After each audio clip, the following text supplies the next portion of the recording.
I had a listing for an apartment in Dreamram. I must have done at least 20 viewings, and I just didn't manage to rent that. Looking back now with everything you know, what advice would you give yourself when you were settling into Sports City and trying to find your way?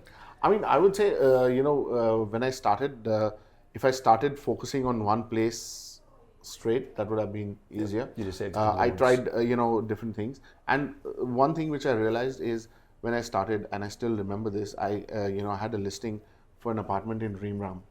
And Liam, I must have done at least 20 viewings, okay, back in For those sale? days. No, this was a rental listing. okay.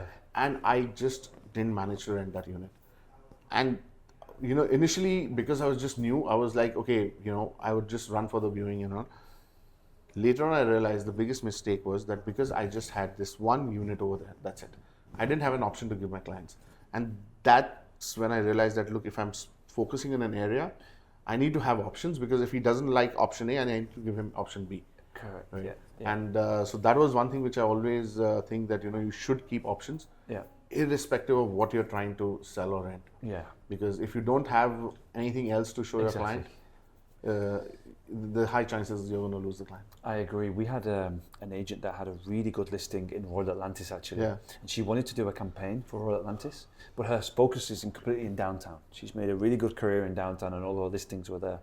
And I said, look, we can run a campaign for you in the Royal Atlantis, but what else do you have? Yeah. Nothing. No. So the chances, because let's be honest, how many times does a buyer inquire and buy that exact property? Very rarely. It doesn't happen. Very rarely. Yes. So it's just, you're right.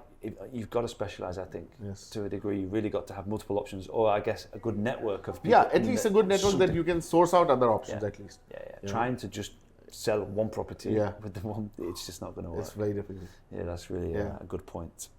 I guess in 2014 as well. So you've been through some, maybe not tough times for you because you've done really well, but there was some really, the market wasn't so No, easy. it was not good because, from 2014 onwards, market's been declining Yeah. constantly till Yeah. 2019, 2020, right? But I think somehow that taught me a lot of things, and I still feel that even if the markets are good or bad, if an agent's putting in efforts, they get the results.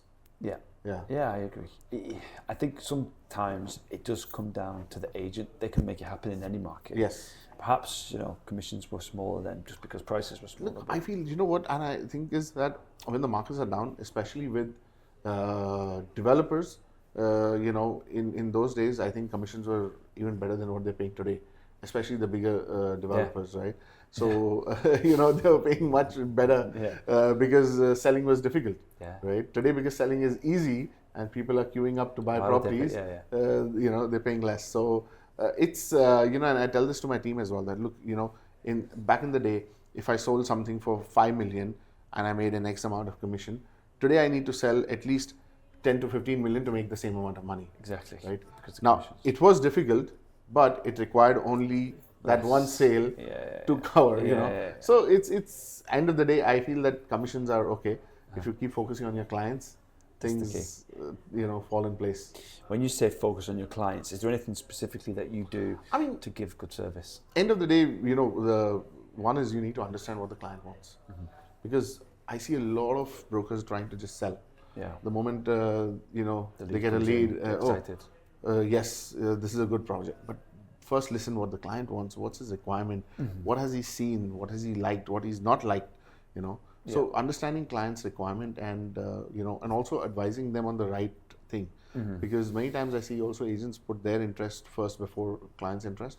And that's where, on the long run, they don't really make it. Exactly. If they put their interest first, if the client's interest is first and their interest second, I think, things fall in place. I agree completely. We're running some campaigns now for new projects. So the guys are getting in leads for specific projects, because I think to run an effective campaign, you have to have like a focus for the client. So they'll come on a specific project, and the first thing that we try and work on is not just selling that project. Try not to talk about the project, talk about the client. Ask them, understand what they want. Then if you think it's a good option, come back to it. Yeah. But I think initially I just hear the guys, just all they're doing is Yes. selling that project, and then they call and send me a brochure on that project, and you've not understood anything that the client wants. Exactly. You've got no information about the client. True. So yeah, you're right. You've really got to try and find out the key things. Is there anything that you ask, like any tips I mean, that you ask? I try to ask as much. I mean, asking as many questions as possible to the client is the best thing, right? Yeah. Understand where they're coming from. Why are they looking for something specific? If they're looking for, if they say, listen, I want this only. Try and understand why.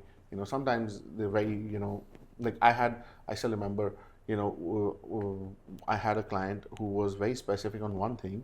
He's like, okay, everything is good, but I need to make sure I have a view of the Burj Khalifa from my house. For a very simple reason. He's like, one of the reasons I'm buying an apartment in Dubai is because we love coming on a holiday, and my daughter told me I want a house with a Burj Khalifa view. Okay. Right? So that was the thing. So showing anything else, no matter how big, how good, was irrelevant if the view was not there. Got it. Right? And then comes, okay, this is the requirement, I want something specific, So understanding the requirement is very important, I think. Yeah. And then trying to search for it instead of just saying no. Yes. No, you won't get it. Because sometimes, there's so much in the city that, even today this happens with me. Sometimes a client says, I said, look, I need to look up. Off my mind, I can't just give you an option right now. Of course. Let me do my research. And then sometimes you come up with things where, probably you it missed your mind or something, and then you say, this is an option. Exactly. Which probably can work. Yeah.